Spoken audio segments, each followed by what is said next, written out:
Google fonts are everywhere. Tons and tons of typefaces for free. You pick a font, start using it, and you see it everywhere. I'm at a point in my design career where I would pay to get a font that is not everywhere, that is a bit more unique. And if you're a tiny bit like me, you're in the right spot. In this video, I will be looking at alternatives for the most popular Google fonts. Some are really pricey, like premium fonts, but some are also surprisingly affordable. Woo! So let's get started. Oh, and by the way, this is part 2 of a series, so make sure that you watch the first video as well, which I will link somewhere up here. And let's start with Open Sans. Squarish letter forms, beautiful and lightweight and very readable. Open Sans is a Google Fonts classic. I'm pretty sure you've seen it. I'm pretty sure you've used it actually in the past. And yeah, Open Sans is very often used as an alternative for typefaces like Helvetica. So why not go for the original? Why not try a version of Helvetica instead of Open Sans? The latest installation of Helvetica is called Helvetica Now, and it's a form of Helvetica that has been polished for the digital age, that has been polished for the screen. The font looks stunning on websites and apps and digital products in general. It starts at $45 per typeface or $550 for the whole family. But also Helvetica is not necessarily the original. It was actually developed as Neue Hask Grotesque, designed in 1958 by Max Miedinger, and if you dig the classic vibe, you can get it starting at 35 euros per typeface or 480 for the whole family. If you like the slimness and the lightweight of Open Sans and you want to keep it a little more modern, why not try Frayed Sans?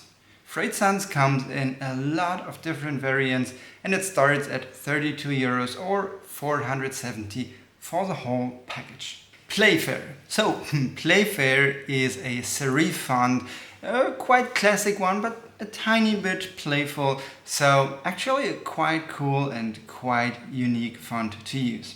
Except for that you A, see it almost everywhere, and B, it's not too playful and not too classic. So sometimes you want something that is a bit more playful or that is a bit more classic. Kelton Elegance is such a font. Very classic, very sans serif, but also not too expensive.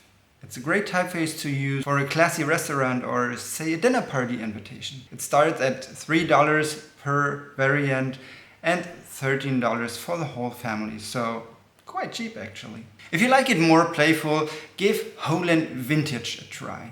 This is a very playful font with big, bold serifs.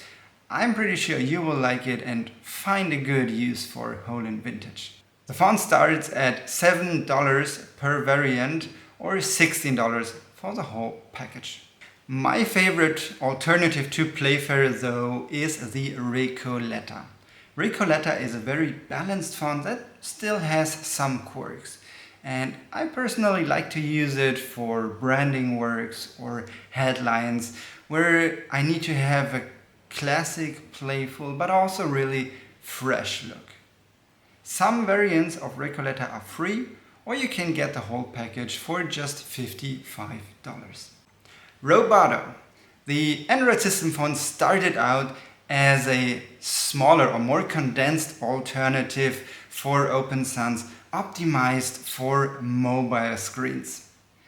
It has developed into a really cool looking, really modern font that kept some of its very technical origins. It's extremely popular because it supports so many languages. You can have Russian text, Latin text, Greek text, all in the same font package. So if you are creating a truly multi-language experience, Roboto is always a good choice. A classic alternative for Roboto is the Trade Gothic. Designed in 1947, it is slim and geometric and has a lot of really cool similarities to Roboto, but with a slightly more premium feel. Trade Gothic starts at $45 per variant or $360 for the whole package. Another great alternative is Universe. A legend in flexibility, it's a true universal font, oh my god. Starting at $45 per variant or $300 for the whole shebang. Averta Standard is another great and very flexible alternative. Supporting different type systems, different widths, you find something for each use case in Averta Sans. Starting at just $8 or $42 for the whole family, it is a very affordable alternative for Roboto. I hope that this video helped you to up your type game. You hopefully found some inspiration for great typefaces that not everybody is using or that are a bit more specific to what you are trying to achieve. If you're still on a budget and can't afford even some of the more budget-friendly alternatives, make sure you check out next week's video. In this one, I will be talking about free alternatives for Google Fonts, so free platforms where you can find free fonts, open source fonts that are not as popular yet as Google Fonts. So make sure you subscribe. I will see you in the next one. Looking forward to that. Ciao.